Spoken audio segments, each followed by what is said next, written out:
Yeah, my bet no go so good. It just like yours. You know whose bet really went bad? Pat's.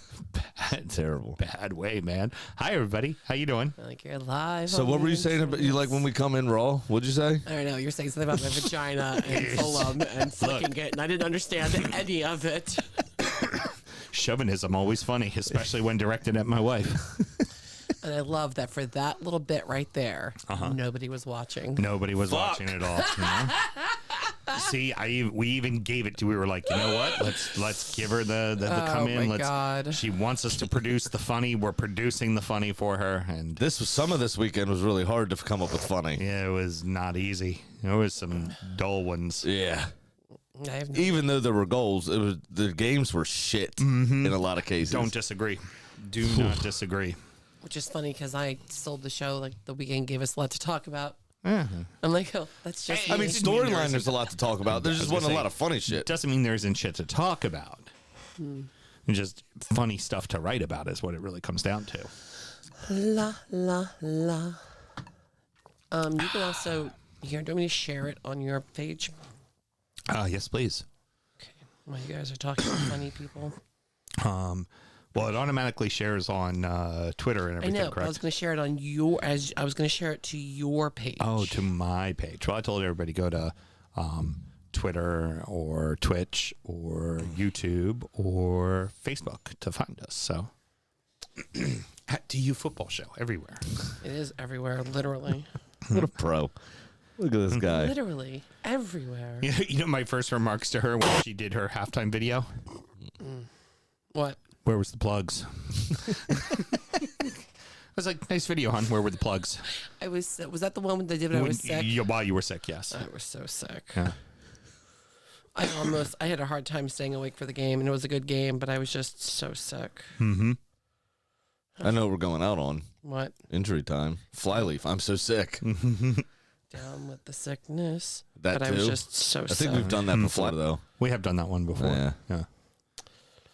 I can't do it. I'll figure it out later. All right, we got people watching. Hey, how about that? We got Hey, people there we watching. go. All right, so you wanted us to come in raw, what? Oh, good Lord. Graham, that's why you have 3 lovely daughters right there, okay? We all know I like it. No. Oh, brilliant. All right, well, then let's go ahead and do a show, kids. Producer Mel does not do kids except in small spurts where I can return them to their owners. It only takes a small spurt to create one. Nope. There's jokes in there. There's jokes in there. I mean, there's something in there. Come. What? You know what? Wall fun. This is what happens. Well, if it doesn't go in your eye, where's it supposed to go, Mel? Jesus. I This is know. what Come on. happens when we don't start recording until 10 o'clock at night on Mondays. All right, we ready to do this then? Yes. I am. Turn it on. Be funny now.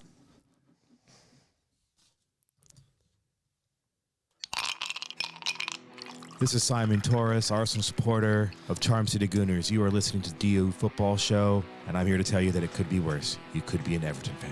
Oh, we did okay this weekend. That's mean. I didn't do that one. Do you want me to be funny? Yeah, I mean, I'd like you to be funny. Why was Cinderella so bad at soccer? I don't know why. She kept running away from the ball. Okay. Just I'm going to report that for harassment. Abby, let's start the show. Born in the land of Bowie, Maryland. Bred to be a fan of fucking Everton. Punch you in the eye and drink your rye. Sam Houston. Sam Houston? Arsenal fans have another Sam. Right day, the fucking Gooner Graham. Stump of a lord. Look straight in shorts. Sam Grammy. Sam Graham. Fucking United!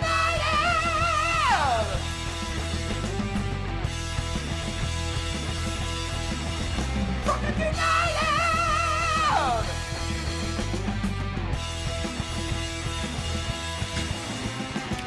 Hello and welcome to the DU Football Show, a completely biased recap of the English Premier League is told by 2 common American schmucks. I am your host, Sam Houston, and across the way, back with his favorite trusty cup, Mr. Samuel Graham. Sammy, how you doing, buddy? Oh, not bad, thanks. Good. I did ask you right as you were getting ready to sip. I guess you thought I was going to fill longer. Like, I typically don't. You know, I make the line and then I welcome you. And then when I welcome you, I ask how you doing. Why'd you try to take a sip? I just wanted to take a sip from my Keith. I mean, cup. That's all. We're recorded at the U Public House just outside the nation's capital. You can check us out wherever you get your podcasts. And of course, clever. Stitch us or watch us streaming Stitch live us. on just see all this shit. Fucking all this social media shit's driving me insane. You got so much riz. Watch us on X. Yeah, exactly. Watch us wherever you get your streaming services every single Monday night as well. Should you want to chat with us, there is many ways that you can. Mr. Graham, tell the good people how they can get in touch. You can tweet us on X if you want at the Football Show.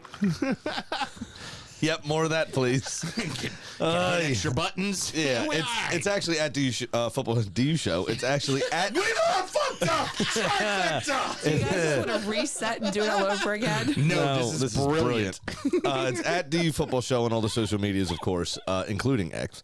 And dufootballshow@gmail.com to get in touch via email. Let it go in forever in lore. The moment that all three of us fucked up in one sentence. Like normally it's like me and then you guys mock me and then like later on in the show you all fuck up and I have to point it out. But it was like just everybody was Just like bam, bam, bam. It'd be like, oh, you fucked up? I can fuck up better than you. No. I can fuck up even better. Hey. No, I'm the king of fuck ups. Christian Taylor, I'll do your work for you. Spider-Man meme, make it happen. I fucked up. No, you fucked up. No, you fucked up. Sam and myself both work in the wine and spirit industry and both have a deep, passionate love for all things distilled spirits. So as the red-blooded Americans we are, we vow to have a drink in our hand throughout this show and every single show. Mr. Graham, got to clean out that closet because we got more whiskey to bring in. More whiskey coming. That's what we absolutely drinking right. tonight? So we've got Arbelor's Highland Single Malt Scotch Whiskey, a Bunad. Matured in Spanish Oloroso sherry butts, bottled straight from the cask at 61.1% by volume. That's 122.2 if you're counting at home. This is batch number 58, non-chill filtered. Highland Single Malt Scotch. It is fucking delicious. I really like, up until, I don't know. It's like 3 years ago, I think it was on the top 20. Say maybe 2 or 3 years ago, I'd never really even seen cask strength single malt available. Right. And I don't know if it's a result of kind of the bourbon boom and the single barrel at the retail level that a lot of people were doing. Yeah. That Scotch went, oh, fuck, we're kind of being phased out. Almost like the invention of Monkey Shoulder was because Jack Daniels was taking over the UK. Right. Where they go, we need something sweeter that's mixable. So let's blend single malts together to find this profile, and Monkey Shoulder was created, right? So I don't know if they're like, we're losing American market share because of this bourbon boom and this cask strength and single barrel kind of landscape that we live in. But now, I mean, what do we have? 2 single malt scotches at cask strength on this year's list. We've also, and then this one obviously from a few years ago. All of you did a barrel pick of Glenackie. Yep, still got that as in the well. closet. Yeah, which was a cask strength. So that's been actually really cool to see. And then also I've got that cask strength cognac. So I wonder if that's a trend in Europe now that wasn't there before. Obviously, I'd never seen a demand for it, or even seen them in the wild. And now all of a sudden, we have like 5 or 6 different that we can get our hands on every day almost. Macallan had discontinued their cask strength, right, to be able to keep up with the demand of 12 and 18. Right, that they just stopped making their cask strength altogether. And now, yeah, you're right. The Scottish whiskey at cask strength, and small spoiler alert, a lot of that on this year's top 20 list. That's what I said. Yeah. There's at least 2 of them. Yeah, a lot. And also worth mentioning, by the way, everybody, just a little bit of a humble brag here. We need 3. Yeah. Because we've already got 17 of them handled. Allow us to say, as we always say, never, ever doubt our ability to get something that we fucking want. Yeah. My boss asked me about it this morning. I was like, yeah, that's where we're at. She was like, Jesus. And I was like, yeah, I've already got lines on all 3 of them too, so we should be good. Yeah. The first, and that's 17 in hand, isn't it? Mm-hmm. Yeah. Oh, no, I'm sorry. 16 in hand, 1 in the mail. Yep. So, no, it's not, Sam. It's actually Maryland legal because it's not available here. A product that's not available perfect. here, All and right, it's good. bought through a retailer, so it is actually completely on the up and up legal. All right, dope. Bought it from the distillery directly. Awesome. Yep. Say allegedly it's in the mail. Yeah. No. It's in the mail. For the YouTubes of the world. Allowed to be in the mail. It depends on the state you live in, what your laws are in that state, and in the state of Maryland where we are, you can have things ordered in as long as it is not readily available in Maryland. Right. It's like, Mel, get the credit card ready. We're going to need to pay for that blue tick to stay on X. Sam throwing out all this illegal activity. Heard. Oh no! If you do something illegal, they give you a blue tick on X. Oh, sweet. Yeah, that's the new thing. Remember, Grifters delight. remember, the man who said the frogs are gay is back on X. Oh, that's right. Yeah. The Musketeer let him back in, didn't He sure did. Wow. But And that's why you can now find us on Threads. It's just the video is really skinny. So, this is a lovely whiskey. Like I said, It's I want to say it was delightful. It from really about is. 3 years ago. I Yeah, recall it was right around $1.50, but well worth it. Even if they are just sherry butts, they still imparted a ton of flavor. Oh, it's very rich with the sherry. Yeah, it's This is- excellent. This Despite it not being a full screams- barrel, because sherry butts obviously are just the end of the barrel. Yeah. That get the cap and the bottom Yeah. that go on. Were just sherry, and then the barrels are actually agitated a bit more, so they do interact with those butts a bit more. But So it's you're saying the butts twerk? yeah, as they should. Dance, bitch. Just watching on the video, you look at the butts, you go like that. There's a little butt dance. What else should we always do, Mr. Graham? Always remember to tip your waitress. I mean, drink responsibly. Heard.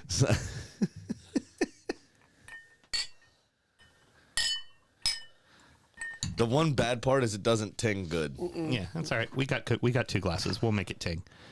I got gray sweatpants on. You see my ting. I'm gonna say we're about to talk about ting-tings too. This is where I fade out. We open with 2 clubs that are red hot when just a few weeks ago there were major concerns for both.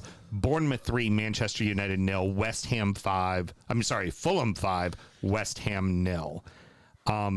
Cherries are on fire right now. Yeah, absolutely. I mean, the other part is they didn't need to be as good as they were to beat United. Oh God, no, they didn't. United were that bad. Honestly, the Bournemouth came in and pretty much dominated the game, in my opinion. What is it that Bournemouth's doing differently? Is it finally the system's working? Yeah, or he I just- think so. Something clicked. They finally get it. He was obviously the second manager to use the trust the process slogan, but he did, and he's a philosophy-based manager. And what do? Do you double down, or you get somebody into Firestorm? The owner stuck with him after that initial 11 games or whatever. In the last 4 or 5 weeks, they've been playing excellent. They saw something in the performances that were worth sticking to. Yeah. And it's all coming good now. And all relatively easy goals for them. Oh too. yeah. I mean, and Solanke, you expect him to be somewhere between 6 and 10 a season or so. Yeah. I think he's already got 7, and we're not even to Christmas yet. Yeah. And so as long as they can stay fit, I mean, I think now that they've been through that, shaky period to start, they're going to be easily comfortable. Yeah, I do not disagree. Now, Eric Ten Problem Hag- is there's going to be a manager vacancy here soon, and the 2 that I'd be worried about are Areola here and Unai Emery. Because Ten Hag, as you're about to say, is in the hot seat. Well, here's the thing, though. So he wins Manager of the Month, and now people are calling for his job. But then you start to listen to some of the commentators and everything, and for the most part, United's like, we're not making a change. We've made too many changes. Like, we need to worry about the ownership changeover. Exactly, that is part of it is the ownership change. Part of it's they got a ride or die Champions League game on Wednesday with Bayern Munich. Yeah. And then they also have the I think it's on Wednesday. I said that out loud, and I'm not sure. It might be Tuesday. No, this game was this game Saturday or Sunday? This game was Saturday. Then it might be Tuesday. Yeah. And then they've got Liverpool the weekend. Yeah. Do you want to make a change in the biggest week of your club season? Probably not. You can't. So that may be the only thing saving his job. It could be the ridiculous bit about the owner coming in and only buying 25% of the club and being given the reins to the entire footballing side of it. He may want Ten Hag, or he may come in and say, I'm negotiating with the guy I want, so you've got 2 games to convince me otherwise. Right. I don't know what it's going to be. Yeah, who knows? Who really honestly knows? And until the takeover's done, do you want a caretaker for, an undisclosed amount of time, 6, 7, 8, 9 games? No, you don't. You don't. You want a caretaker manager for a game or 2. So they can't make a move until that ownership thing is done. What is so just baffling and makes you want to bang your head against the wall is we talked about how fucking counterfeit goddamn United is and how unconvincing their wins were. And then they go off and they have a great game. I mean, a great game against Chelsea. And ultimately, we could say Chelsea's a very young team and there's a lot for them to improve upon. But they really took it to them. And they're just like, really? This is what you're going to fucking offer your home supporters? A game like this against Bournemouth? Like, the first mistake you make, they score a goal and you just give the fuck up? And it was only 5 minutes in. But that's indicative. That's indicative of a lot of the players' attitudes that we've seen. Yeah. They've all got such chips on their shoulder for being United players that they're not playing for the shirt. It's atrocious. Do you think that it's, because we look back at like players like Pogba and Ronaldo and then, right now Bruno Fernandes. Now we knew Bruno Fernandes coming in was a bit of a prick and we knew Pogba was a bit of a prick and we knew Ronaldo was self-absorbed. King of the pricks. Right, like just very self-absorbed. But you look at all of that and are they becoming pricks because they're coming in and playing for United? Or does just United only look at talent and not think for a second, hey, these guys might be pricks? I don't even think they look at talent necessarily. I think talent is secondary to commercial value. United's worried about selling shirts. It's insane. It's fucking insane. Yeah, man. which is why they have a collection of personalities that don't get on. It's absurd. It's absolutely absurd. And the whole Jadon Sancho thing is absolutely ridiculous. Yeah, right. You know? But and Martial, he's going to end up being Manchester United's all-time appearance leader after, 24 years with the club or something because he's perfectly content just sign a new contract. Fuck it. They're going to keep paying me. Yeah, whatever. Doesn't matter. Score a few goals a season. Because he keeps having to come in because they keep splashing cash on players that are dog shit or that are only potential and don't actually come good that they end or fall out with the manager that they inevitably end up bringing them back into the team. Back to the Cherries here. Do we think they're safe now? I mean, not officially. Right. Because the only 3 teams that are officially safe are Liverpool, Aston Villa, and Arsenal. Right. That have got the requisite points. So, but I think they're well on their way to safety now. I think there's this platform to build from, and I would start to worry. If you all lost this weekend, I would have began to worry. Yeah. That they're pulling away, and there's now another team that you can't overtake, that you can't drag back into it. Right. But the fact that Luton ended up losing again, which obviously we'll come on to later in the show, and now you've created a bit of distance for yourselves.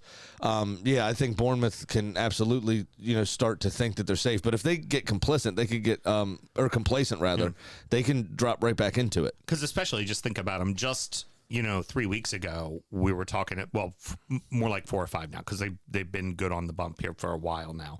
But we were talking about how they were absolute dog shit with the 3 teams that got promoted. And you were just like, that was right when Everton had gotten the point deduction. You're like, well, Bournemouth's dog shit, you know? And they have completely turned it around recently. It's just very interesting to see. Absolutely. All right. It is. I got a piece of correspondence real quick. Oh, sure. My good friend Bill, one of my coworkers, texted me, said, I'm old, so I'm heading to bed, but just finished my first 20 minutes ever at DU Football Show. Oh, fantastic. Nice. I need to start watching football. Chat soon. Good night. All right, bud. Good night. Very good. Very fucking good. Yeah, awesome. So he won't hear this until he listens tomorrow, but now he's going to sleep. Fulham, 16 goals in their last 4 matches and back-to-back 5-0 wins. Yeah, it's insane. I mean, it's the curse of the commentator, isn't it? Yeah, well, of course. It's yeah. Graham gave Fulham all the motivation they needed. Yeah, of course. But now what I will worry about. Oh, there's a question from the chat. Oh, sorry. Are you ready for that? No, yeah, sure. Jay wants to know, can Fulham beat Newcastle 5-0 this weekend, or do we have to wait until the next home game against Burnley on the 23rd? I think as tired as Kieran Trippier looks, I think y'all can win 6-0. And also the fact that they got to play Milan at home at Champions League, and then the week after that they got to play Chelsea in the League Cup in the quarters. Like, I'd say Fulham probably going to get a couple. Don't look now. The marquee matchup of the League Cup is Fulham at Everton. Yeah. That's the marquee matchup now of the quarterfinals of the League 100%. Cup. They are absolutely the two most informed teams in that part of the tournament. But look at Fulham, or look at Newcastle rather, I'm sorry, and how shattered the backline looked. Mm-hmm. Right? That's going to be a huge part of when we cover that game is how just fucking run into the ground everybody is because of all their injuries. Mm-hmm. And not many people coming back. They just got their first two players back in Sean Longstaff and Callum Wilson this weekend with their cameo appearances. But they're in trouble unless they get some help. They're in trouble, and Fulham could absolutely benefit from that. Do you want to know the stat I heard today about Fulham's back-to-back 5-0s? What's that? At home, is that is the first time Fulham have scored 3+ goals in consecutive games at Craven Cottage since October of 1961. Wow. Yeah. And 16, I actually did this math. They have scored, hold on, I wrote it down to make sure I didn't forget it. 16 goals in their last 4 or 5 games, whatever it is. They've scored 26 for the season. That's 65% of their goals for the season were in the last 5 games. Yeah. And they now only have 3 less than Spurs goals scored on the season. Wow. And Spurs were top of the table for all about 8 minutes. Yeah, so much for Fulham can't score goals. Right. Well, see, now what I will say about Fulham is I'm happy for them that Jimenez came good again. Looks like he's getting his confidence back, and he is going to continue to score goals. What I do worry about for Fulham, and especially for people like Jay, is it's been a while for you, but if you can remember back to when you were a young teenager and you discovered your pee-pee for the first time, and you discovered that when you made a certain action, it felt good. Right. And then for the next 2 weeks, that's all you fucking did anytime you went in the bathroom. So I'm worried that Fulham may have, let's say that the net might become a bit crusty. and then once they realize what they're doing, they won't touch it again for a while because they're ashamed of themselves. Like Copper, the old Red Rocket, just laying in the corner licking themselves. I will say fucking something. Scabs all down the side of it and shit. Something that's worth mentioning for Raul Jimenez finally scoring goals. I wonder if maybe that's because of the partnership with Iwobi, because Iwobi has seemed to get bed in now with this Fulham side, and he's playing in half spaces that seem to be opening up a lot of opportunity in front of goal. Yeah, almost every goal that happens, he might not be the assist guy, but it starts he's involved with him. Somehow. Always him. So he's playing almost like a hybrid, it seems, between Pedro Neto and Ruben Neves, which is when Raul Jimenez had his best days at Wolves, when both of those guys were fit. Neto would be able to stretch the game. Ruben Neves would control the middle. Iwobi seems to do a little bit of both from time to time, depending on how the play's going and what he's being asked to do, because he is relatively quick, despite him starting to get a little bit older. And he was never the fastest player, but he's quick enough to get away from people. Quick with the ball. Yeah, and he's very quick with the ball, absolutely. And his passing range is decent. And now he's also scoring goals as well, which is huge. But you're absolutely right to say that he's kind of been the linchpin and the key, but he's allowed that freedom again because they have the foundation. João Palhinha and that back line are decent. Yeah, they're good, and that's why I wasn't necessarily concerned for Fulham if they started to score goals, which they have now, because defensively, they're sound. That they've got that locked down, and that was the annoying bit and why I had to continue to harp on the 1 point. It was the only point I had. Right. That's fair. Because defensively, they're good. You know what I mean? So it was, now if Paulinho were to get sold in January or get hurt, he could be in trouble and lose every game 5-4 now, apparently. What the hell was that, Irons? I think they are also a little tired. They haven't had a lot of rotation in that team. Paqueta looked like he was playing with lead in his socks. He was not able to stretch his legs at all, and he's not fast to begin with. No. But they looked very bogged down. They really miss Mikel Antonio. If the little tricky shit doesn't work with Jared Bowen, they seem to be a little bit bereft of ideas. Sometimes you just need the battering ram, and with Mikel Antonio hurt, he occupies so much space and so much of the center back's mind that they inevitably end up fucking up. And even if he doesn't score, that gives the space to Jared Bowen to be able to find and Paqueta to find and find the back of the net. getting him back will be huge for them. It also doesn't help Areola being hurt and Fabianski having to play more than a game or two in a row. Right. Because we've seen, he's a bit older now as well. He's starting to kind of waver. And I was a Fabianski fan always. And anytime Smokey would down him, I'd text him and be like, "Hey, bro, look at those four saves today. Like, He was fucking get off his nuts." year. He was stellar last year. Yeah. Absolutely stellar. But he is starting to be shaky from time to time, and he's a good backup. But now at this stage of his career, that's all he is. So if he has to play for an extended period of time, inevitably you're going to get some mistakes. And I think 2 of Fulham's goals may have been his fault in this one. Yeah, don't disagree. So it's a difficult situation. But when Antonio comes back from injury, and West Ham are able to properly play how they like to play, and then Areola comes back, I think they're going to be a bit, they're going to be comfortable again. They're going to be fine. Yeah, I got to tell you what, injuries, that is something we're going to be talking a lot about because there's a ton. only teams. There's so many teams that are just decimated right now. Absolutely.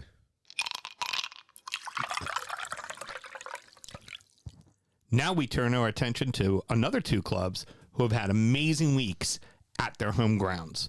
Villa 1, Arsenal 0, Everton 2, Chelsea 0. Villa fuck City and Arsenal in the same week. I'd be worried for Villa next week Me too. because they've expended a shit ton of energy And in they're these on- 2 games. And they're on the road even though Brentford is decimated with injuries right now. Brentford is very Sorry, fucking hard guys. to beat at home. Right. Oh, the now. Brentford Community Stadium is very difficult. I'm on a little bit of a hot streak, so I got to take my jacket off. Oh, look at that. Mel's new kit. Well done. Yeah. Oh, much better now. Good. Good job. Thank you. Don't eat chips and salsa in that thing. This match Bright white. This match Porter was beer. Still on the ceiling. Feisty, man. Yes, this it was. feisty match. It was. It was actually a bit sloppy from both teams. There was a lot of giveaways in midfield. I think Arsenal actually played very well, to be honest with you. And if you play this game 9 more times, Arsenal win 7 of them. We had more chances. We had more chances on target. We had more of the ball. I wouldn't call it a smash and grab. I'd call it 2 good teams duking it out. Yeah. And Villa happened to come out on top. On a different day, Odegaard puts 2 of those away. Right. That the first one, especially right on the penalty spot when Jesus dragged it back to him, he doesn't try to shift it to his left foot. He hits it first time with his right. And Emi Martinez at that point stranded. He took too long to get rid of that ball. He gave lot of Martinez hesitations on goals. a chance to kind of set his feet and to make set a his move. feet, right. And as soon as he puts it on his left foot, you know which way he's going. where he's going. Especially with 2 players on him. He had 2 defenders on him. So it made that save very, very easy. But John McGinn, I mean, it was a great move from Villa overall. I think it was 15, 16 passes or something in the build-up. Oh yeah. Yeah. And That entire then- play was just Yeah. wonderful to watch. And then it was great feet from McGinn. I mean, the collection of the ball was a perfect first touch. The turn, and that touch set him up for the first time strike with his left foot. Right after the turn, it was excellent, and good form. But whatever. I'm not like when we lost to a last minute City winner in March or whatever it was last season to Rodri at the Emirates. I'm completely proud of the team still. Like, it was a good performance. It was fine. Right. It just, it just wasn't our day. Oh. So, it's one of those things. It just is what it is. Villa is hot at home right now. Yeah. We're 15. We're on a 15 That is a winner club streak. record as well. Yeah, except for that League Cup match you lost against Everton. It doesn't count. It's not in the league. It doesn't matter. I know, just reminding She you just that he just wants to be happy about. in that little spot there. You did lose one. You You're just so it just cute. didn't Like the count. little kid going, "Hey, I'm here." Hey, Yeah, Exactly. he's only childing us, Mel. This is our time. This is our segment. Since you pointed that out to me, I can't unsee it. So I'm so yeah, supportive, it was a good game overall, and Villa played very well, and they were good value for money for their win. It was 2 very different performances. Emi started wasting time at about 41 minutes. Hey, good on him. That's how you do it. Smart keeper. We will call that a Pickford. Yeah. Or just a Newcastle because that also right. Go to the applies. bottom of the shield. The It's been a while since I've had to bottom pour of the legs. It's been a while since I've had to pour one of these. Yeah, no, Yeah, pouring for Mr. we don't lose Graham. very often. I tell you, I think the differences you. in this match versus the City match was an absolute masterclass of probably the best game Villa could have ever possibly played. And they won. This one they won because it wasn't their best match, and they just figured out a way at home with the crowd behind them get it done. Get it fucking done. Yeah, and that's the mark of a good team. I mean, we've said it time and time again between, our little bit of a collapse last season and versus City. You have to win in different ways. So a lot of managers get stuck into this philosophy idea of we have to play this way. There's plan A, and then there's plan A. Right. And there's nothing else. With Unai Emery, and it's actually quite strange. He's in his 50s. He's long in the tooth as a manager in general. He changed his tactics completely up with the same personnel. I wanted to point that out. He didn't change a single player. It was incredible to watch. I felt it happen. It was about the 55th minute in the second half, and it started when Watkins and Leon Bailey. had an issue. Goal was coming in. Oh, yeah, they had the ball. And Cash ended up saving it out. There was a little bit of a disrupt. And then there was a misstep, and then you just feel the shift. Like the energy shifted in Arsenal's way, and the momentum started coming. And within 8 minutes, Unai made some I don't know what changes he made, and we stopped it. Like you could feel Arsenal was pushing and pushing, and they were going to score. And somehow we changed the tactics and countered that. That is what impressed me the most about the entire game was changing tactics midstream. Now, a great point, by the way. Bringing it back to the penis. Let's get just whatever. Speaking of midstream, Yes. do you know why you can't hear a pterodactyl go to the bathroom? Why? Because the P's silent. There he is, pulling up his goddamn joke machine again. You're getting abbied. Abbied. There just wasn't a lot funny this week, so I figured All right. I'd have the dad jokes pulled up just in case we stalled out a little bit. Before you throw down the shot of Malort, let me go ahead and ask this question because this will be much like a shot of Malort. The ending, what do we think? The ending. What about it? Oh, that. Wasn't a goal. It was messy. It was a handball. It could have been a penalty first because it hit Matty Cash's hand first. Did not. It did. Hit the back of his sleeve. I'd say the old Rodri rule. His back was turned. No, and hit as, the back as, of the it, sleeve. as it came down, it And you hit his do arm. see Cash go, oh, I'm going to grab the ball. He did No, almost I'm make not. a save. Like, I could see it, and I'm like, oh. And then he stops. No. So I'm annoyed that anything was given because of the it hits Matty Cash first. What's Havertz supposed to do? His hands weren't in an unnatural position. It's not like he was standing there like this, Right. blocking it or whatever. I mean, he did manage to let it hit like every part of both of his Three arms. times. It hit him 3 times because it's careening back It was and a forth. pinball machine. It's ridiculous. But that's the way the handball rule's written. Yeah, I mean, that's ultimately I was going to get at is that is the way the handball rule is written. now, It's a if he handball. was not the one that put it in, I think if Eddie and Ketia put it in, might have been able to argue They it. might have been able to argue it a bit more, but you can't, even accidentally, can't have it touch your hand and you be the immediate player that gets the touch and puts it in the back of the net. And Now, there what I it's- would say is Eddie took a swing at that ball, and by my watching of the replay, it's inconclusive who touches it. So I think there is an argument to be had. But as the rule's written, if Havertz was the one that touched that ball, it can't be allowed, even if the handball was accidental, which it was, all 3 of them, Right. because of the proximity of the 2 players. I was going to say the exact opposite is because the call on the field was a handball, there wasn't anything clear and obvious to say To overturn it. That's fine. Nketiah was the one who touched the ball. Right. Ultimately. Well, that's it, because the video, like I said, was inconclusive. Yeah.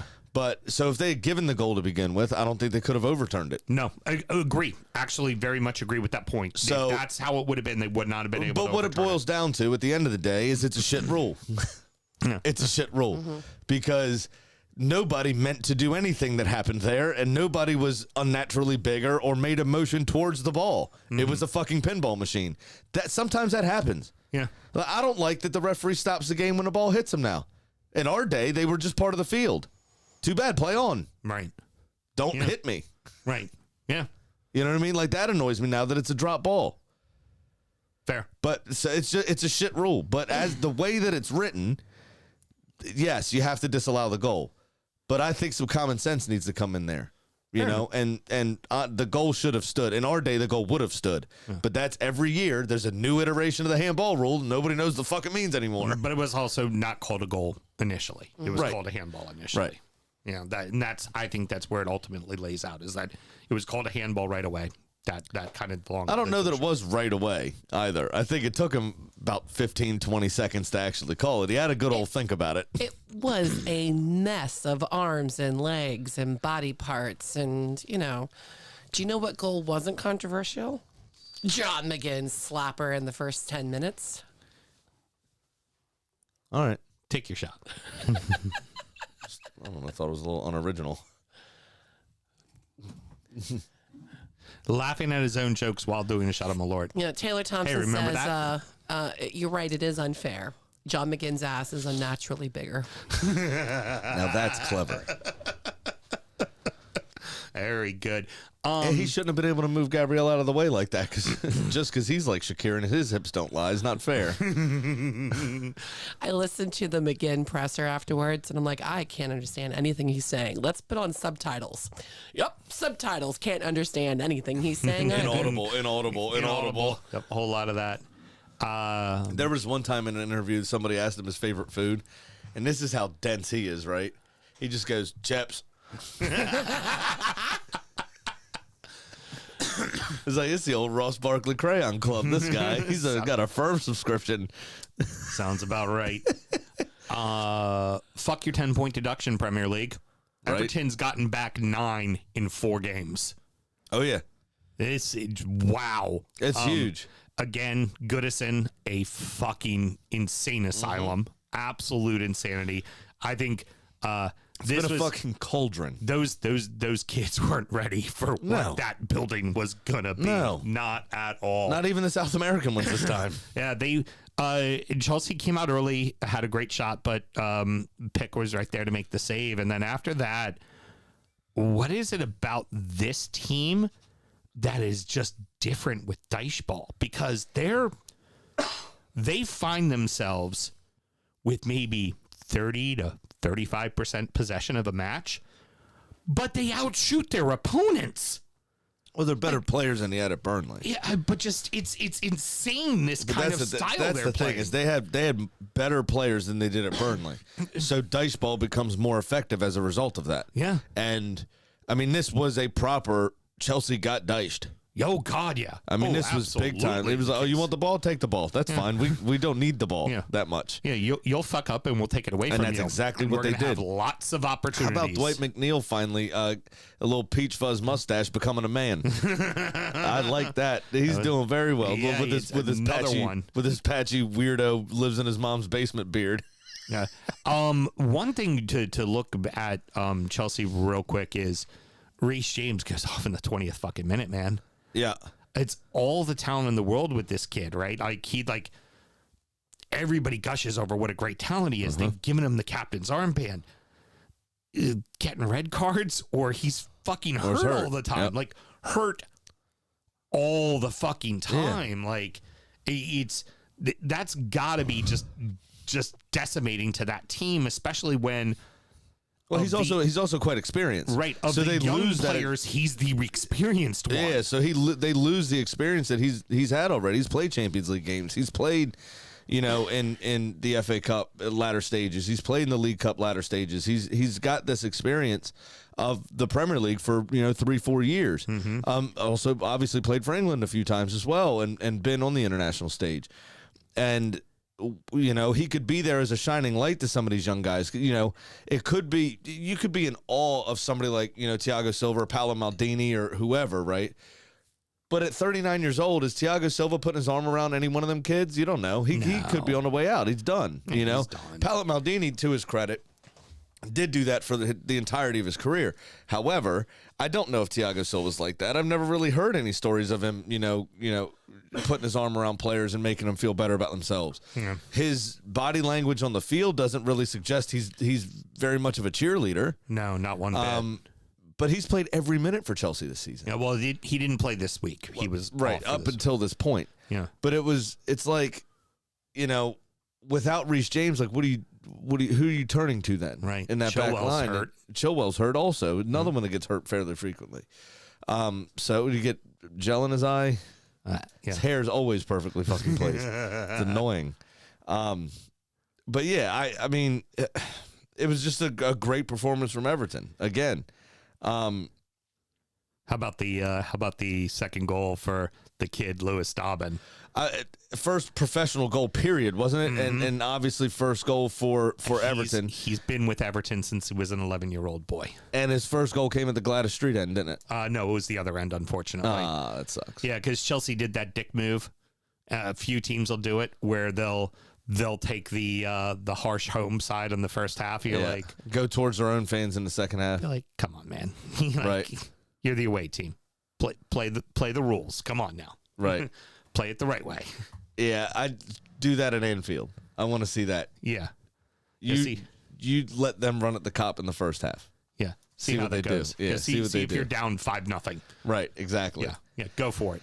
So, I mean, Chelsea is going, if they stick with the manager and actually give him time, which by all accounts they're supposed to be doing, they're going to be, in about 8 years' time, they're going to be a force to be reckoned with. Because Thiago Silva will finally have retired, and all those children will finally be fucking adults. Yeah. And they'll be able to play. Yeah. But it was just a all-around great performance from Everton.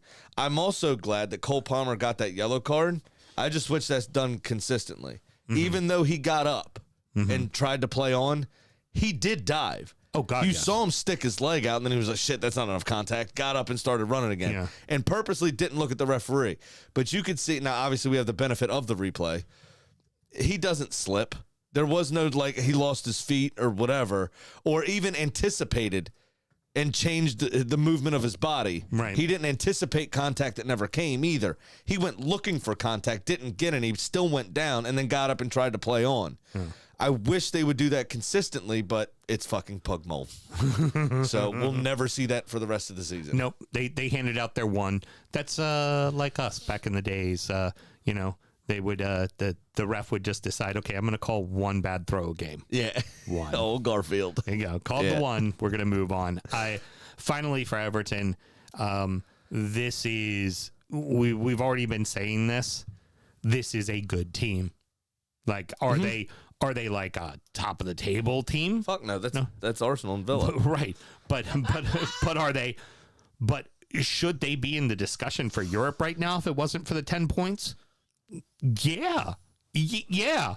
They're a good fucking team playing a very well-oiled system that is working perfectly for that set of players. Now, what do injuries bring on? Of course. What is the but in this moment, and it's been even before the 10-point deduction, they've been playing damn near close to perfect. Yeah, I mean, even in the losses, they were playing well. They just couldn't get the ball over in the back of the net. In the 3-0 loss to United, they dominated the game, really. They had less of the percentage. They outshot United. Yeah. Like, it's just, it's this new version of dice ball is just so weird how it's zero possession, but all the shots. Yeah. I do have a quick question for you, and then I want to finish this segment on one final point, taking it back quickly to John McGinn and Emi Martinez, though. But the first thing I want to ask you is, how does it feel to be in the special hell this week where your bitter arch rivals Liverpool top the table, and the two people you do a show with every week are in second and third, and you're languishing one spot above the relegation zone? And the way that we all look at you, and then the chuffness with which Russ operates in his life when Liverpool are top of the table. How do you feel right now? How's this special hell you're living in? Honestly, I could give a shit about any of you guys right now. Because you're not in the relegation We're just zone. worried about Everton fucking not pulling in Everton. That's all we give a shit about. Yeah. So your final thought. Okay, my final thought, Mel, is I know. So I got from an English podcast I listened to. I did get a bit of a transcript, and it is kind of funny. And I thought about it, but Sam had moved on already. John McGinn was really towing the company line in that post match, because he was asked about. Are y'all? I couldn't understand. Are y'all genuine title contenders or whatever? He says, no, not at all. No. We've banned that from the room. We don't speak about that. We don't do that. We're not talking about anything. Then they turned to Emi Martinez and they were like, so were you general title contender? He was like, man, you have to dream. This is This is amazing. So he just could not fucking help himself. He was like, fuck yeah, let's go. Emmy is gonna fucking Emmy. That is for damn sure. Rounding out the rest of the league, and so that happened. Liverpool 2, Palace 1, Brighton 1, Burnley 1, Sheffield 1, Brentford 0, Wolverhampton 1, Nottingham Forest 1, Man City 2, Luton 1, Tottenham 4, Newcastle 1. Ugly fucking match, but the Reds find themselves at the top of the league, man. Yeah, I don't know about anybody else, but I'm very quickly losing faith in Darwin Nunez being the first choice striker. Where's Cody Gakpo? Bring him back. Agreed. He's like Captain Chaos. The dude just, you never know what he's going to do. No, and not usually one bit. it's not great. No, it's normally wrong. It's normally the exact wrong thing to be doing. But then that weird shit, like the way he kept that ball alive last weekend that we talked about briefly last Monday, or maybe it was in the midweek. But it was like, nobody would think to do that, which is why it caught everybody off guard. But I don't know that he actually meant to do it. I think he fucked up, and So this dude's weird, man. I don't know. Very interesting. I definitely think Will Hughes certainly fouled, and then that's why ultimately the penalty got called back outside the box. But just a very interesting turn of events. Yeah, Will Hughes fouled Endo, and it was that was. But I will say that was more of a penalty, I thought, than the one that was actually given. Oh yeah, definitely. I don't think there was a clear and obvious error there. The referee seeing that in real time. Have we seen ever a scenario in which instead of looking at the penalty inside of the box, they go back and they review a missed call on the field? Well, because Will Hughes, we have, but Will Hughes also tackled Endo, got the ball, made the pass. Foul immediately happens. Right. I'm okay with that. Yeah. Versus penalty gets missed. They allow play for 5 minutes, and then they go, oh, wait a second. We were looking at something, because that was the first time the ball went out of play. Fair. Which is what happened with the second penalty. It was just interesting to me how that all kind of played out. I don't remember personally seeing that happen before. Arsenal scoring that goal at United last season. Oh, okay, they gotcha. scored the goal. That's It right, wasn't a that's penalty. right. They scored a goal, but That's right. Odegaard got called for the foul on whichever piece of shit Got you. United player he tackled, which wasn't a foul either, by the I think way. it was Eriksson, but yeah. That makes perfect sense. I got you now. But they have I just done didn't that. remember that, so forgive me. That's the only reason why I asked that But question. I would have been, if that was us, if that was Jesus in that position for the one that got given, and given by VAR, I'm perfectly fine with the no call. Yeah. That is a bit of a coming together. They're both going for the ball. Sure, he kind of clips his heel as he's kicking through the ball or whatever it was. The ball's already away at that but point. the ball was. He made contact with the man in the ball at like the same time, in my opinion, and it wasn't a clear and obvious error. The referee saw the action. He physically watched it happen and decided there was no foul. I don't think you should be looking at that. Yeah, agreed.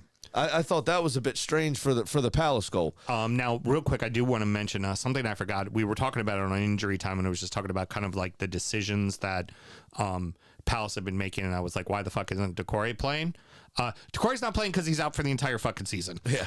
So that's my bad not noticing that. And but I will say the following: him not out there makes a world of difference for. I mean, we talk about how important Eze is. He's equally as important because he allows people like Eze to run around because he holds down the fort. And you know what? Don't worry. It's hard to keep up with all 20 teams like we try to do, especially knowing as much as we know about our own clubs. I'm going to say this is Brad's fault. You should have been in touch, dickhead. That's just you wanting to blame Brad. Of course it is. But that's why I look right down the barrel of the camera with a straight face. But this is exactly what Liverpool has been able to do is you know what? It's not going your way. Figure out a way to fucking win. They figure out a way to fucking win. Yeah, I mean that's the stuff of champions is winning ugly, right? Yeah. And that that's something that we've said about Arsenal in the first few months of the season, where their backs were against the wall and they end up pulling out a result late, like that Luton game. We'd have drawn that last season. Yep. We wouldn't have found that winner, right? You know what I mean? And then Liverpool, they wouldn't have scored these late goals if their credentials weren't up there. Right. Even Villa winning in two very different ways and very different styles 3 days apart. Right. That's against, at the time, the two top teams in the country. Yeah, exactly. That's huge. I mean, that you could legitimately say, and then you can never rule City out, especially because they finished so strong, and they still have De Bruyne to come back from injury. Right. Precisely. At the end of this month, he's supposed to be back in full training. So, they're only going to get better. So, I mean, you can genuinely think that there's 4 teams in this title race now. Yeah, I think Spurs are well and far gone. Yeah, I think they're going to drop more points by the time Van der Ven comes back from injury. Yeah. And they'll be pretty much done and dusted. I think they're still. But it was fun while it lasted for that 9 minutes. I think they're still in the discussion for Champions League because I think that ultimately Villa might trail off there towards the end just because they haven't fucking been there before. Yeah, I mean, it has. It's just been a very long time. Right. Very long, like the mid-'80s. Right, exactly. You won the league in black and white. You won the league in black and white. You won the league in the 60s. But you know what they, one of my what they also favorites. done? They've won Europe. Yeah, Twice. You haven't. No. You know who else have? Forest. I really loved that. Last season, the Forest and City fans singing back and forth inside the City ground. Mm-hmm. That said, you weren't alive when the Champions League happened. And said, you won't be when y'all finally win one. The back and forth chanting between the two clubs was brilliant. Pretty brilliant. Seagulls end up with another draw, man. And honestly, Burnley had some good chances in this match. They did. I mean, it just wasn't Brighton's day. Honestly, they had 11 shots on target from 29 total. 29 total shots. Trafford made and a couple of brilliant saves right at the end. And 72% of the ball. I mean, Burnley really rode their luck in this game. On any other day of the year, Brighton would have won 4-0. Yeah. You know? Yeah. And the goal, I think, was this. No, it wasn't this one. It was Sheffield United where the goal was absolutely fucking phenomenal. Oh, yeah, that was a brilliant goal. But, and who's Simon Adingra, by the way? I've never heard of him. Have you? Yeah. He's the one that gets the goal. Yep. It's a lot like Lewis Dobbin. Yep. Just bring him on. Bring the kid. Let him get it one. These people. And yeah, they had that one chance right near the end that Connor Roberts just missed. But then after that, Trafford with a couple of very good saves. Couple of brilliant fucking saves, really. Yeah, I mean, honestly, he should be brought in at United. And take over for Onana. Oh, yeah. He should take over the stadium construction, too, because he just saves things. Nah. New Trafford. United likes to spend money. They don't like to save money. Yeah, let's go ahead and talk about it. What a brilliant goal in the Sheffield match. And James McAtee, stand up and be counted, son. Brentford are struggling with injuries right now. They're the latest team that's been hit by the injury bug. We talked about Tottenham. We talked about Newcastle. Their injury list is just as fucking long, and they don't have the bench that those teams have. They are really fucking hurting right now. Yeah, they're struggling. Yeah, you're having a little trouble there with that sip. That was a big sip. It was a big. It was a big sip. It was a big sipper. It was a big sip of cast strength scotch. But for Sheffield, I also still have the remnants of my first shot of Malort for 3 months. You heard. This is what this is what you needed with Wilder coming in. Here's my question about that exact point. Yeah. Is Brentford were frustrated for large stretches of the game because Sheffield United were busy. They were hurrying them. They were making things very difficult for Brentford to play through their lines. Where was this desire under Heckenbottom at all? Right, because it's the same fucking players. Right. And if he had lost the dressing room, which by the effort shown in these last 2 games by Sheffield United, you have to assume that he did. The players weren't playing for him. Why wasn't he gone sooner? That's exactly what I said. These last 2 performances suggest that he had lost the dressing room. Why did they wait so long to fire him? Because they may have dug themselves too much of a hole to get out of. Yeah, no, I very much agree with that. Especially with Bournemouth's uptick in form, Everton's uptick in results. Form's been decent. Uptick in results. And negating essentially the entirety of the 10-point deduction in the last 3 games. They need to hope that Forest and Palace keep falling. Right. Because that's the only way you're getting Why out. would you take that long to make the change? What is it? I mean, did they have to scrape together? I mean, they're owned by a sheik. Do they have to really scrape together a couple $1 million to pay off Heckenbottom? Is it that difficult? I really don't know. By all accounts, the finances of the club aren't great. I don't know if they're under FFP investigation or not, but they are owned by a guy who's supposedly not affiliated with the PIF posse, but I don't necessarily believe that, of course. But he's a Saudi prince as well. Why? I just don't understand why it took so long to pull the trigger there. Oh, I And agree. that's not. I completely agree. So I hear what you're saying. You're watching the word, yeah. But so it's just very strange to me. And I wonder if they waited too long and they're done and dusted anyway. Yeah. If that hole's too deep to climb out of. Forrest desperately needed that point. From the way it all Saved sounded, Cooper's job for the moment. Yeah, is that Cooper was losing his job if they didn't get a point out of that game. I know he looks like an alien anyway, Mm-hmm. right? But did he not look like when they scored that goal? I don't know if you clocked it when they showed him. He was extra squinty. It looked like he'd been crying for about 6 days. His eyes were swollen as fuck. It was pretty Just walking bad. around like that.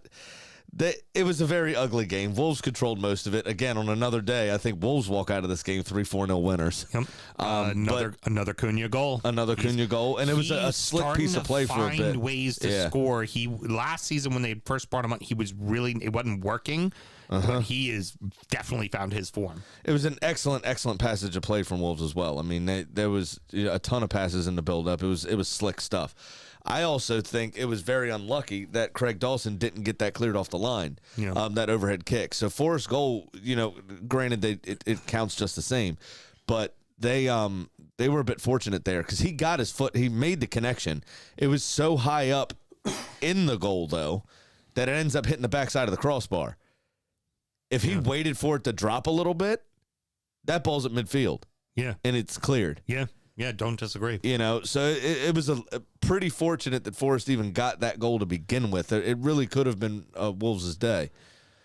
Hatters Unlucky. shock City at the end of the first half at Kenilworth Road. I was shocked by the entire performance. 1-0. Yeah, I was shocked by the entire performance. Yeah. They worked their socks off in that game. Mm-hmm. Again, just like they did against Arsenal, just like they did against Liverpool. And Rodri was there for this one. Yeah. Yeah. And it was pretty crazy. No Holland, though, which is interesting. I don't know if he's being rested for whatever reason or if he actually picked up a little bit of a knock or something. Foot injury is what they've been saying. I think they but, lied. Yeah. Could Personally. I think he's been missing a few chances he normally takes, and Pep was a little pissed off. Yeah. Instead of saying he's giving him a little bit of a break. Instead of giving the press something to talk about, he's blamed it on an has injury. a slight fracture in the foot. He's going to just... He'll be we're fine in day to 6 day. days. We'll see how he's doing. Yeah. Yeah, exactly right. But Luton were excellent. It was sloppy by City standards, but Luton really did. I mean, they had a stretch of 10, 15 minutes in the second half towards the end where they were pushing for an equalizer. Mm-hmm. Absolutely. And they were playing very, very well. You can't say it's a fortress because of the results, but you could definitely tell the crowd is starting to lift these players at Kenilworth Road, and it's a shame. Boost. It's definitely a boost. It's a shame that the stadium wasn't ready for the start of the season, and they had that kind of truncated home schedule because the first 5 or 6 games were away. Because they were waiting for the stadium redevelopment to get done. But because I think if they had that feeling to start the season, I think they'd have picked up a fair few more points. Might be in a better position right when now. they were more of a surprise package. Yeah. If we didn't have 6 games of film from away games to watch before we came here and played you, right? Right. You know what I mean? Yeah. So, but no, I love the story. I'm really liking everything about Luton. I wish some results would change. And whenever you think you want to count him out, there's Bernardo Silva doing it again. Shit. Like the man is fucking timeless. Yeah, I'm still reminded of that. This I want to say it was about 3 seasons ago. The match against Liverpool where I told you that the entire time I was watching the TV, I never saw Bernardo Silva not be in the screen, and still at the ages that he's at now, same. He's fucking everywhere. He's very He'll efficient. play center back. He'll play fucking center back. He's He'll very just efficient. Fucking do it all. Yeah. Does it all. He is Absolutely very, very efficient with his running too, because there's no way anybody could be that fit. Honestly, exactly. So he moves so well without the ball. Think smart. Richie with the brace, Son with 2 assists and a brace, and complete domination of Newcastle, who frankly, they just look like they need to take a nap, man. Oh, yeah. They're tired. The boys are tired. So I don't know if this is inexperience or just stubbornness from Eddie Howe, but after that second goal goes in and you know the game's gone, why not sub Kieran Trippier off? Yeah. Just give him a break. Because There's no reason to have him out there and risk injury. Well, and part of the team that you've got on the bench that are experienced players are defenders. So go ahead and throw a defender out there. Throw Richie out there. Yeah. You know, just let Give him a break. Yeah, give him a fucking break. Give him a break. I mean, even Joe Linton looked like he was finally coming down from that meth high he had on an international break a few weeks ago. And he's the one that got the goal, finally. But I mean, this game basically came down to Spurs having more available first-team players than Newcastle. Yeah, really. It's very different if Newcastle have their full complement of players. I think this game is obviously a lot more even. Still a bit of a coin toss, but a lot more even. But Newcastle had a few chances. They had shots. They just couldn't put anything away. Vicario was decent, and they were more half chances than they were proper chances. But how about this for once? Richarlison, more goals than yellow cards. Well, the other thing, too, I say about him, this motherfucker, I don't know why he still does the pigeon celebration when he's got that cock on his badge. Because now he just looks like the fucking cock on the ball. Sure money. I lost again. I'm now down $147. Measly losing. That's fine. So I'm not terribly concerned. But still down nonetheless. And, you know, my cup of losers is going to say an original 1-0. Yeah, you have your normal. Which is also why I wore this, too. Dort Spirect. There you go. An original 1-0. An original 1-0. So there it is. The old Dort Spirect Cup of Losers. All right. How did you fare, my friend? I also missed as well because I underestimated how tired Newcastle truly was. So I wrote for my Cup of Losers, if you bet Spurs to be Spursy, but they aren't Spursy, well, isn't that also Spursy? It's pretty good. Yeah. It's not bad at all. I thought so too. I was quite proud of that one. Yeah, pretty good. But unlike you, I am still up $161.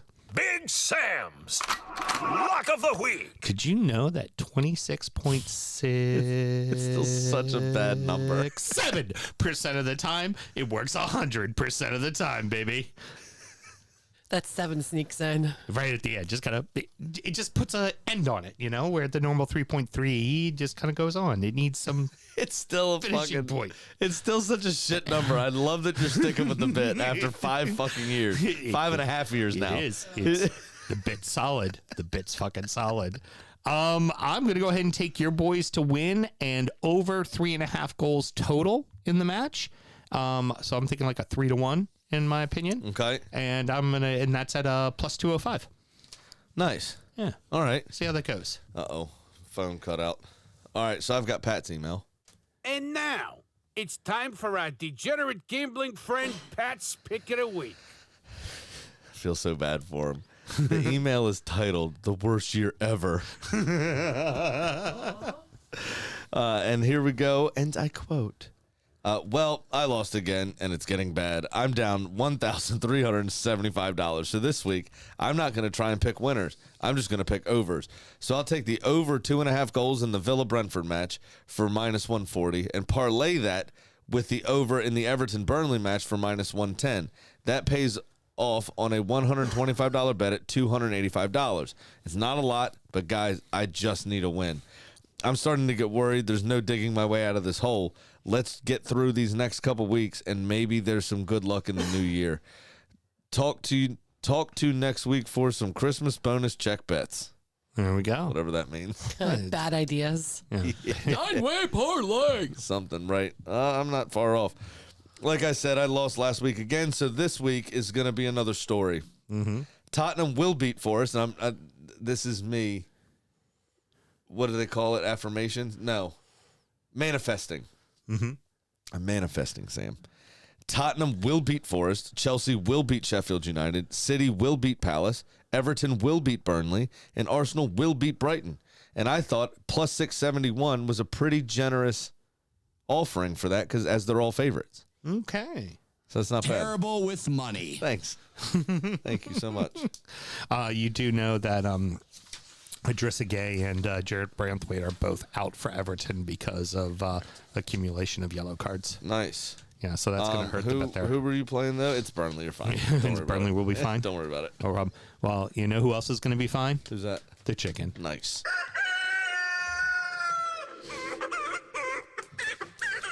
Well, Kitty hit with the draw and sits at 9-5. So this week, I gave Kitty Chelsea welcoming Sheffield United. Now, Kitty pulled out a photo of her at the $7 million contract signing of Shoshi Ohtani at the LA Dodgers. Now, we know that Todd Boehly owns a piece of the Dodgers and Chelsea. So I'm guessing Kitty's going to pick Chelsea to beat Dublin.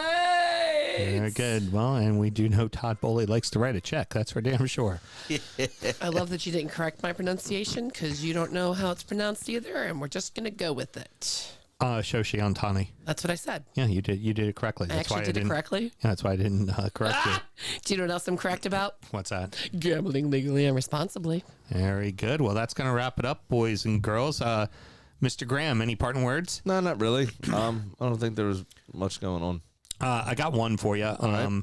Apparently, in recent time, both at Liverpool and at Everton, away fans will have been kind of making fun of Liverpool as a city having a little issues with working hungry people. And they will say, feed the Scousers, feed the Scousers. Like working poor? Yeah, the working poor. And they'll scream that. Everton, in a fun little way of doing it, with the, famously very, very Tory side, Chelsea was in town, started screaming, feed the Scousers, feed the Scousers. They put up on the scoreboard the advertisement for the local food bank that everybody gives charity to. Nice. Nice. And they have said that is intentional and that they did it against Newcastle. They're doing it against Chelsea. And anybody that wants to do that chant, that will immediately fucking go up on the scoreboard. Nice. To just let them know that if they're so concerned about feeding the Scousers, there's a charity that they can help out. You know what that is? That's super akin to, do you remember when, shockingly and terribly, Samuel Eto'o? No. Might have happened to Samuel Eto'o also. But it was actually Danny Alves. I was going to say, Eto'o was in Russia at one point playing for Moscow. So, yeah, it definitely happened. Well, no, it was both of them were at Barcelona, but I think Eto'o was the one that scored and then ran over to the away fans and made monkey motions. Right.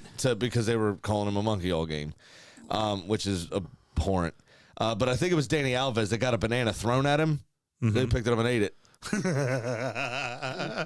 Bananas are nice, full of potassium and calcium. You're going to get leg cramps on the pitch. A little potassium would do the trick. I think he was taking a corner or a throw-in, but it was over in that area, in front of the away fans, and someone chucked a banana at him. So he picked it up, opened it, right, and then tossed it over the advertising hoardings and took whatever action. I can't remember if it was a throw or a corner, but absolutely brilliant. Yeah, with still chewing. It was fantastic. Whenever just absolutely taking the piss out of them. Whenever anybody wants to punch down, just remind them they're punching down. Let them know the good they can do instead. That's easy.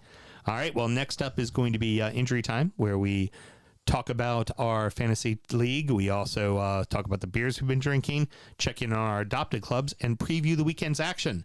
Should somebody want to find injury time, Sam, how do they go about doing it? Absolutely. It's patreon.com/DU Football Show. You just sign up to that brilliant $5 tier, the only one we got. You get all of our extra stuff. So check that out as soon as possible. Help keep the lights on here at the show.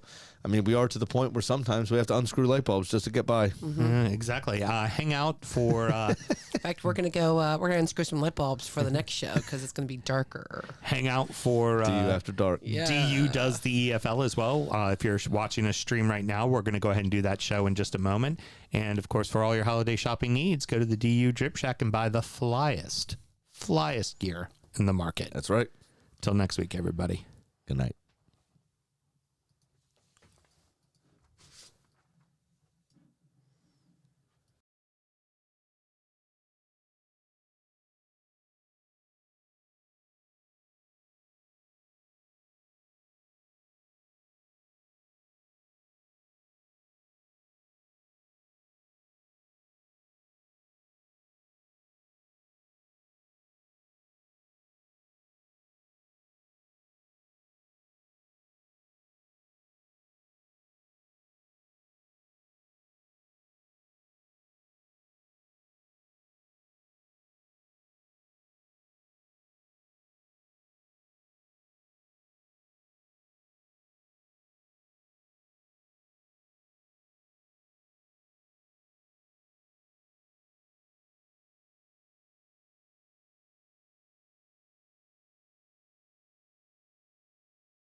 stayed with us. You're now live. We are now live. I do the fiddle before I do the audio. Oh, okay. So I started talking Yeah, before. so tell them hi again. Hi, everybody. Hey. Again, how's it going? So we're back. Yeah, we're back again. A couple people hung out. Very good. Well, let's talk some fucking league football, man. Let's get into it. I'm ready.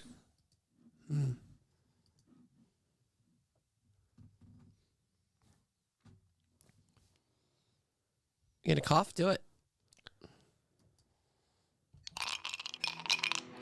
Mr. Graham, we're back to normalcy in the lower leagues of football. The good news is we've only got 8,564 more matches to play.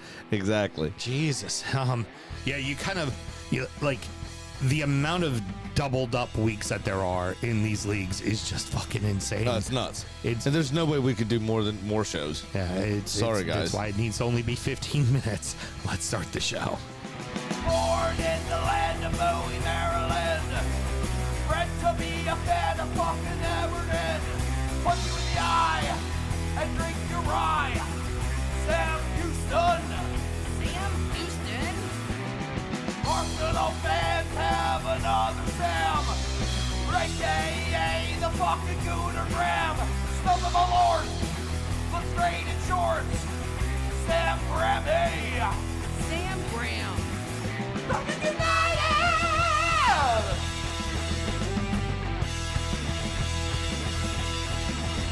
Fucking United!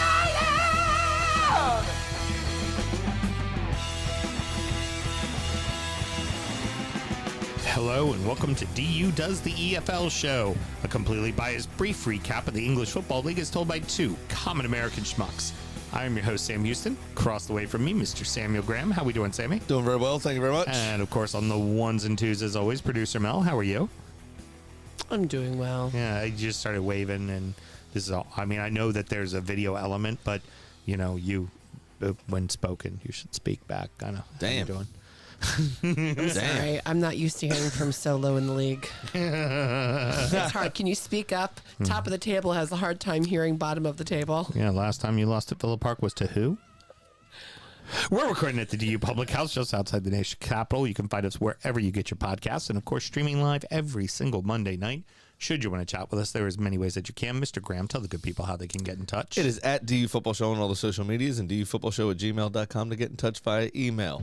Fucking nailed it! Yeah, unlike the main What an show. intro! We had fucked off the main show. Maybe but this should be the main show. I know, we got this one correct. The chat says that technically we could do more shows if Graham could get his daughter to bed on time. No. No. Sure can't. She hates me. We've been through that already. I'd like to just get us back to doing shows at a normal time. It'd Yeah, be very it nice. should be coming. We're getting there.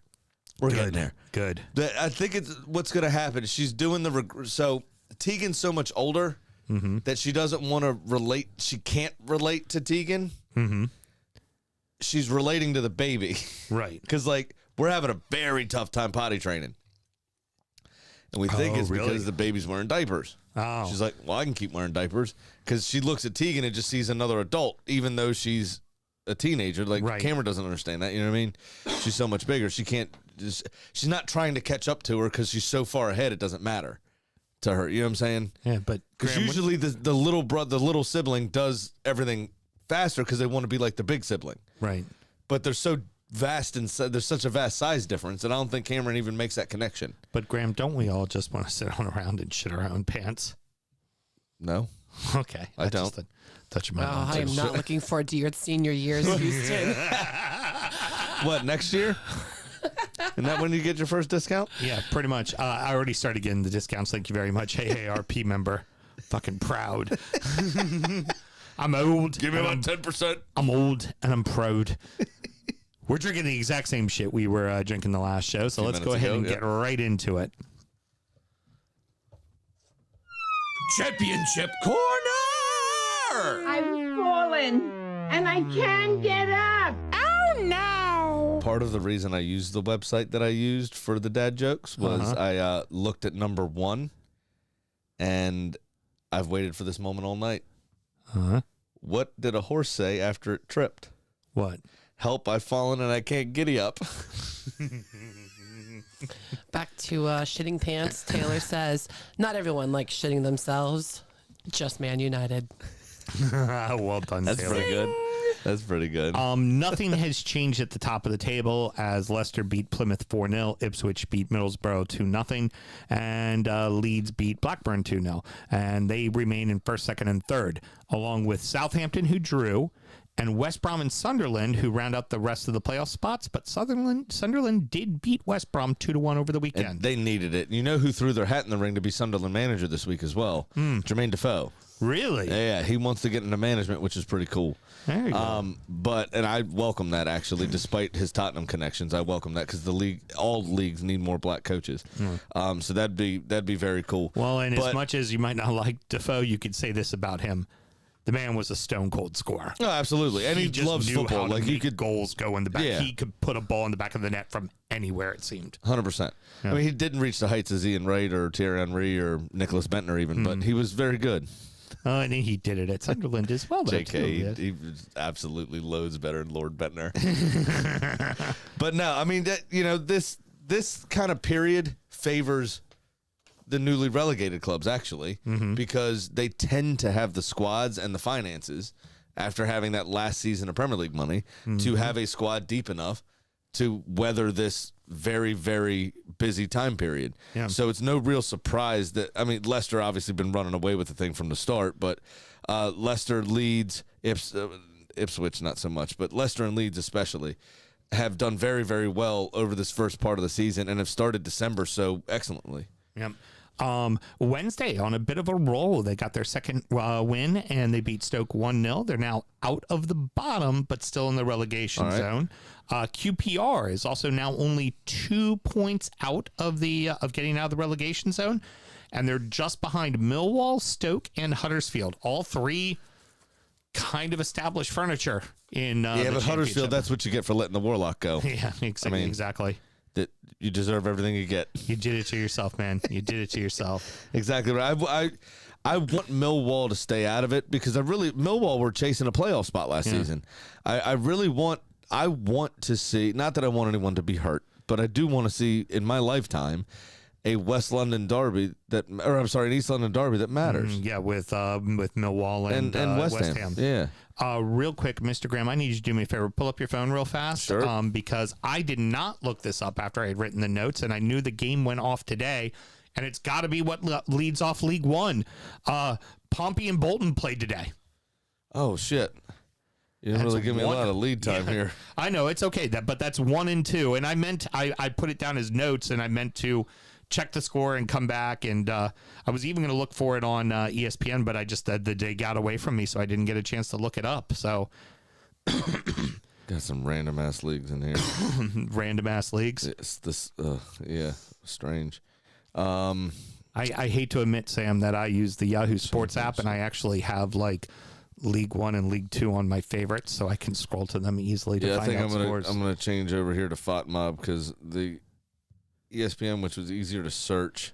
Well, I'll go ahead while you're looking that up real fast. Stevenage moved into third place, followed by the Posh and Derby County, as Oxford lost to the Posh 3-0 and have fallen from second place all the way to 7th in 3 weeks' time. Damn. Yeah. That's tough. And that's a big dip. Yeah. I found it. Very good. Pompey won 2-0 at home to Bolton. Get it on, Pompey! Yeah, that's well done. Let's go ahead and look at the stats real that quick. That is fantastic. They had less of the ball at home against Bolton. But they did have a higher XG. They're playing dice ball. 12 shots to 10. Come on. I want to see here we go. Shots on target. They only had 2, scored with both of them. There you go. Efficiency, my friend. Efficiency. Oh, no, I'm sorry. I read the wrong thing. FOTMob looks funny. They had 6 shots on target to Bolton's 2. Okay. They had 2 shots off target. So they create a little graphic with the goal on FOTMob. Okay. And so I just read that as shots on target because that's normally the first thing listed after total shots. Right. And it wasn't. So that's, yeah. Anyway, so Pompey were good value for money there. Very efficient with the ball. Well, you know what? Well done. We are well done, lads. We both have already kind of stated the 2 teams we want to see gain automatic promotion from League One is Pompey and Bolton. Yeah. Like, it's no doubt. Yeah, I mean, honestly, I would have liked had they drew since they're top of the table. That way they both gain points on others. Yeah, precisely. Right? So Pompey's at the top of the table on 45 points, and Bolton are in second on 39. Both of them vastly superior goal differentials on third place Stevenage. Bolton by 6, Pompey by 7. But the Posh, as you say, have a plus 20, and they're only a point off of Bolton in fourth on 38 points. Stevenage, though, are tied on 39 points with Bolton. So, but they're all, thereabouts. Reading, after 2 wins in a row, lost to Barnsley 3-1. They sit 5 points out of safety with Fleetwood, Carlisle, and Cheltenham all in the drop with them. Yeah, it sucks. I mean, Cheltenham famously is a horse track, so hopefully, down the home stretch, they'll get a second wind. Yeah. Thanks. That was my own dad joke, Mel. That wasn't on the app.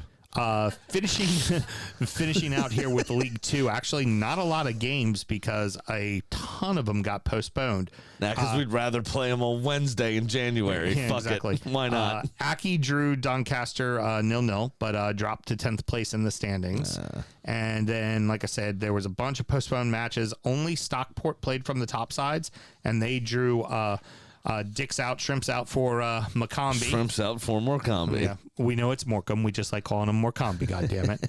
Because of Harambe. Yeah, exactly. That's what it is. And it shrimps out, right? It was because they are the shrimps, aren't they? They are the shrimps. Yeah. They are literally the shrimps. They are a seaside town. I still can't believe the overhead sign driving down the highway that said "Dicks out for Harambe." That's how it started. Yep. As if that is a salute that men do as a show of respect. Like, but no one's ever done that. Pull your dick out.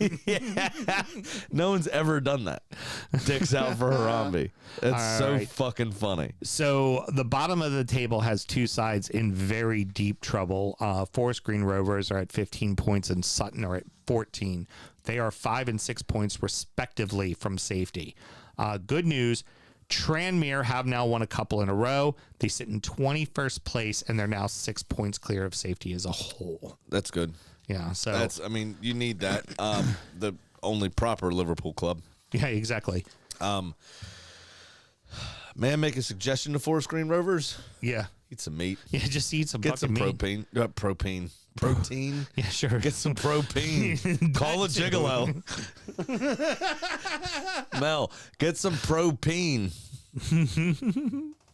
I'll tell you. Instead of Provagine. Maybe Morecambe and pull out that shrimp and there's some protein. If you pay them enough, they might. Eat some meat, man. For real. Get some protein in you. Well, might play better. Maybe just a little bit better. I mean, you can't do much on a stomach full of pistachios. Everybody knows that. No. Make you shit too much. We're still waiting on Alfrington Town in the FA Cup drew, and now we're waiting for them to have their replay. They're the last of the replays to figure out who's going to fill out the rest of the third round. Alfrington Town? Yeah, that's the one that's owned by Hitchcock. Michael, yeah. From Hitch. That's right. From Annapolis. And, of course, too, we talked about this on the main show, but we're talking about here. Real quick. Yeah. I don't know why the first thing that popped in my head was, hey, like Fat Albert when you said Alfrington Town just then. That's just weird. Because you're an odd man. Make sure you get your propene and propene accessories. Yeah, that's good. Clever that. It needs to be mentioned again, Original. Sam.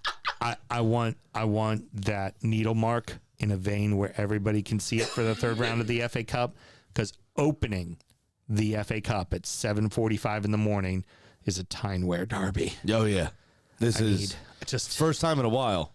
I want everybody to see it. First time in a while. And Sunderland were so bad for ages, right? Mm-hmm. When they finally did get relegated, every time right before they played Newcastle, they would fire their manager, hire a new one, have a new manager bump, inevitably win at St. James Park. Oh God, all the time. And then all the time. Wouldn't win another game the rest of the season. Why Newcastle hates Jordan Pickford so much? He had a winning record for Sunderland against Newcastle in his career there. 100%. I love everything about it. And the fact that Newcastle finally made it past the third round in the last 2 years, they're going to get shit on. Oh God, they're going to lose. Oh, yeah. They're going to lose. Even though these players are coming back from injury, hopefully by that point in time, you're going to need to rest them. Especially they're not match fit. Alan's invited us to go to the Abbey to do a live show. You know they're gonna fuck it up. The hardest part's gonna be is us not trying to laugh fucking hysterically when it happens. Oh, I'll laugh. I don't give a fuck. What are they gonna do? What are they gonna do? Chase me out of town? It's just it's what we live for. Oh my God. And they know us well enough. Oh, they know we're gonna have a piss. They know we are. You know the best part is I own a Sunderland shirt. Oh no shit. Yeah. It's like Mel's shirt. It's too big. Well, maybe not now. When I originally bought it, it was too big for me. But maybe not anymore. We'll see. I might have to dig that out. Yeah. I might have to dig that out. That shirt for younger men, no? Could be. No, I found it years ago. It was a random find. Like I was walking through TJ Maxx or Marshalls or something. I was like, oh, look, I'm Sunderland till I die. Come on, let's go. No, this is way years ago. And it was $18. An authentic shirt. So I was like, I didn't care who it was. I bought it. I'll buy myself a Sunderland. Why not? Excellent. All right, kids. That's going to wrap it up. Mr. Graham, any parting words? I don't think so. You want another dad joke? Yeah, sure. Why not? Give us one more. Let's see if there's anything good here. This is what we call fill-in, Mel. Or fill-in. Let's see if there's. I think there's a couple good ones. You're already at 15 minutes, so you filled your contractual obligation to the GEC. Broadcasting professionals, motherfuckers. Just to follow up on the horse that lost its balance and fell down. What do you call a well-balanced horse? What? Stable. It's pretty good. Do you have any Christmas ones? Nah. What do you call a pile of cats? What? A meowton. No. All right, everybody. Why do cows wear bells? It's time to do injury time. We're getting the fuck out of here. Why do cows wear bells? Why do cows wear bells? Because their horns don't work. You know, there's an out on this one. You have to end it. I was ready to just end it already, but now I have to fill to get to the out. That's the worst part. Why did the bicycle fall over? How? It was too tired.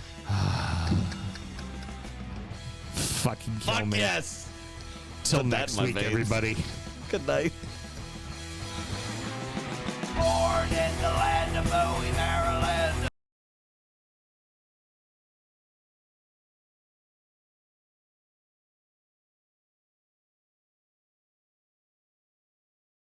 Houston. Arsenal fans have another Sam. Right day, the fucking Gooner Graham. Snub of my lord. Look straight in shorts. Sam Graham, hey. Sam Graham. Brooklyn United!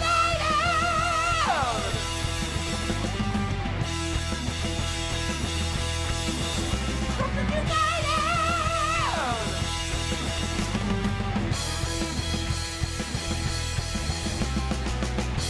Hit the fucking mute button!